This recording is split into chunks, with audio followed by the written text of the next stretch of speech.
Hey, thanks for tuning in. Today we're gonna make acorn squash. We're gonna cook it in the microwave and then we're gonna put it in the oven with some stuff inside. So that's the plan.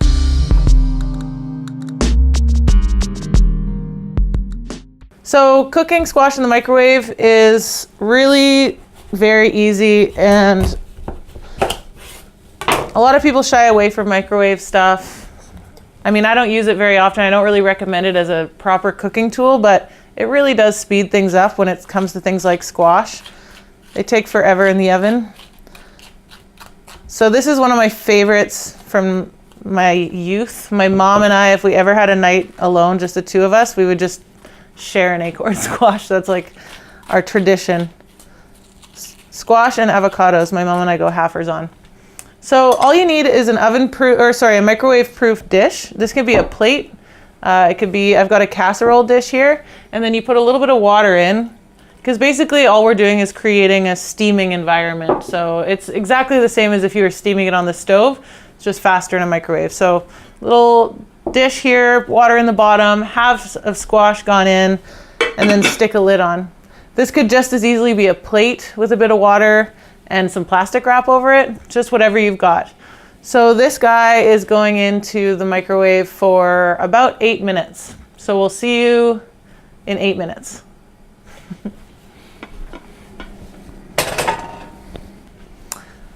Okay, so we got the acorn squash out of the microwave. Just be careful when you're taking it out. The water's really hot. You have to unwrap it or open it or whatever. It's really steamy and crazy environment. So next we're just gonna stick them. You can actually eat them just like this. This is perfect. This is how my mom and I would have them, just a bit of butter and salt and you're good to go. It's like a 10-minute dinner, 8 to 10 minutes, you know, depending on the size, depending on your microwave.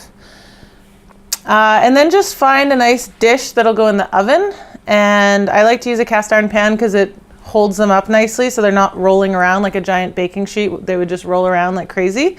So they're nice and propped up. And then I just basically like to stuff them with whatever I have lying around, like leftovers. So I made this really delightful lentil mixture 2 or 3 nights ago.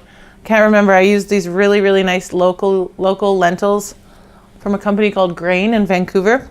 And I've got some good bacon in there, some carrots, parsley, just a delicious lentil mixture. But I'm tired of eating it just like that. So I'm going to stuff these squash with it. You could stuff them with, you know, veggie chili. People do them with, you know, standard stuffing like Thanksgiving stuffing, which is so good, especially for Thanksgiving dinner. I can't think of anything that you wouldn't want to stuff into a squash. It's just it's a great delivery method. So just fill them up as much as you want. It looks like I still have a little bit of this business left for lunch tomorrow, which is totally fine by me.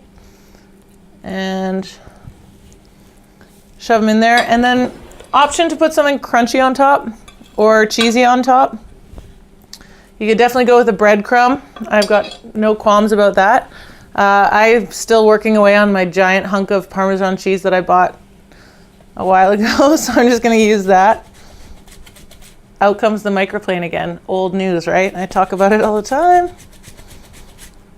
So I'm just going to top that. And then I've got the oven preheated to 400. And I'm going to throw these guys in for 15 minutes. If they're not brown enough on top after 15 minutes, I'll just flip the oven to broil for the last few minutes just to make it really brown and nice.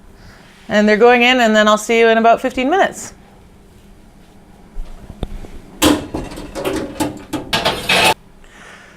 Okay, so we're back. It's been 15 minutes and these guys are looking pretty good. I just drizzled them with a little bit of olive oil, and this is dinner for 2 in my opinion. Pour a glass of wine and enjoy. Microwaved and baked squash with lentils and other good stuff and cheese. So if you like this video, please subscribe and I'll see you in the next one. Thanks for watching.